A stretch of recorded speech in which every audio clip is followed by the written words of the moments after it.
Imagine carrying a heavy backpack filled with stones, each stone representing a painful experience from your childhood.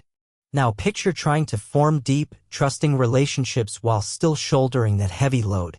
This is the reality for many adults who have gone through trauma as children. These invisible wounds from the past seep into their relationships, influencing the way they connect with, care for, and trust their partners today. It's a common misconception that growing up means we leave our past behind. We think we can start with a clean slate, but in reality, the brain holds onto those earliest messages about safety, connection, and vulnerability. Whenever we're close to someone, a romantic partner, a friend, or even a colleague, the patterns we learned as children come back to the surface.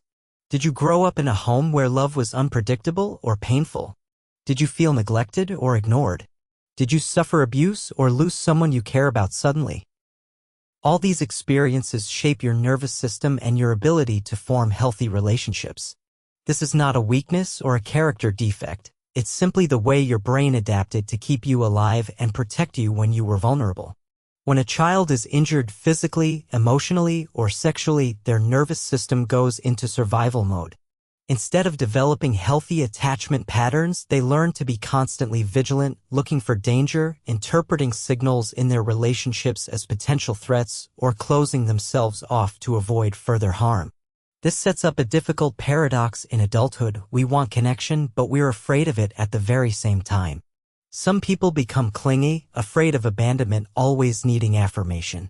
Others become distant or avoidant, choosing independence over vulnerability.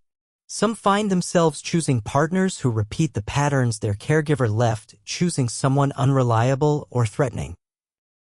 Because that's what feels familiar, even if it's painful. This process happens unconsciously. Without awareness, we can recreate the relationships we grew up with, reliving the past instead of healing from it. One of the most profound impacts of trauma is its ability to undermine our ability to trust. If the people we needed most were unreliable or harmful, we may grow up believing we can't trust anyone. This suspicion shows up in many forms in relationships, questioning motives, interpreting kindness as weakness, or always looking for a hidden danger. Additionally, many survivors have difficulty stating their needs or desires. This traces back to their earliest relationships where expression was disregarded or silenced. So instead of openly asking for what we need, we withdraw, become passive-aggressive, or suppress our own voices, fueling resentment and disconnection. Childhood trauma profoundly impacts the nervous system's ability to regulate emotions. This means we may become easily triggered, overwhelmed quickly, or detach ourselves in moments of stress much more than someone without trauma. This, in turn, makes relationships confusing and painful. For a person with trauma, a small conflict can feel catastrophic. Their nervous system interprets it as danger, triggering a fight, flight, or freeze response. This can manifest as explosive rage, shutdown, or a dramatic withdrawal, adding stress to relationships and making resolution much more difficult. While the effects of trauma can feel permanent, healing is not only possible, it's a realistic and profoundly rewarding process.